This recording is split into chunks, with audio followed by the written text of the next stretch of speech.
Guys, এই দুষ্ট কাকগুলো এই জমির সব ফসল নষ্ট করে ফেলে। তা দেখে জমির মালিক বলতে থাকে,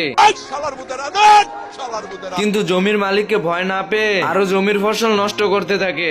এদিকে কাক যখনই ফলের উপর কামড় দিতে যাবে, ফল থেকে একটি পোকা বেরিয়ে এসে কাকের ছবি তুলে নেয়।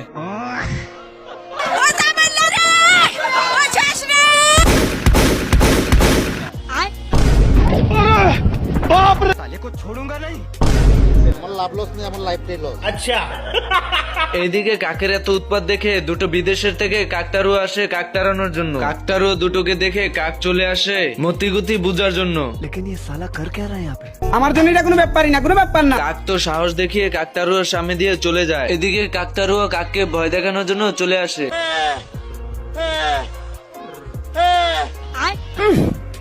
মাং মাং কোটাই কোনটাই রে শাহিন নটির ফুলাকে ধরে ফেল।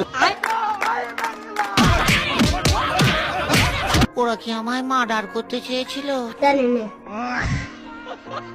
কাকতারুয়া তো কাকের হাতে মার খেয়ে তার মাথার খুলি হারিয়ে ফেলে। এরপর সামনে একটি কুমড়ো পেয়ে ওটা কি মাথায় গেঁথে নেয়। গাছের সঙ্গে ধাক্কা খাওয়াতে কুমড়োটা ভেঙে যায়, তাই তার মাথার খুলি খুঁজতে থাকে। এর ভিতরে সামনে একটি মৌমাছির চাক দেখতে পায়, সেটাকে মাথার খুলি ভেবে যখনই মাথায় লাগাতে যাবে, মৌমাছির হাত থেকে বাঁচতে গিয়ে হঠাৎই পাথরের সঙ্গে ধাক্কা খেয়ে পড়ে যায়। এ দেখে কাকের দল। এরপর এদের ভিতরে একটি কাক হাসতে হাসতে ইদারার ভিতর পড়ে যায়।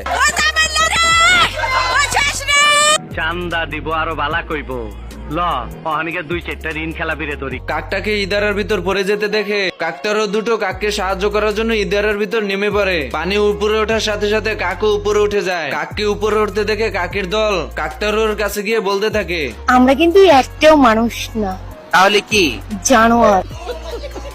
এরপর কাকের দল তাদের ভুল বুঝতে পেরে জমির ফসল আগের মতন ঠিক করে দেয়। ফসল ঠিকঠাক দেখে জমির মালিক এসে কাকটারোকে পুরস্কার হিসেবে 2টি গাঞ্জা ধরিয়ে দেয়। নৌকা পাহাড় তলি যায় ও মীরা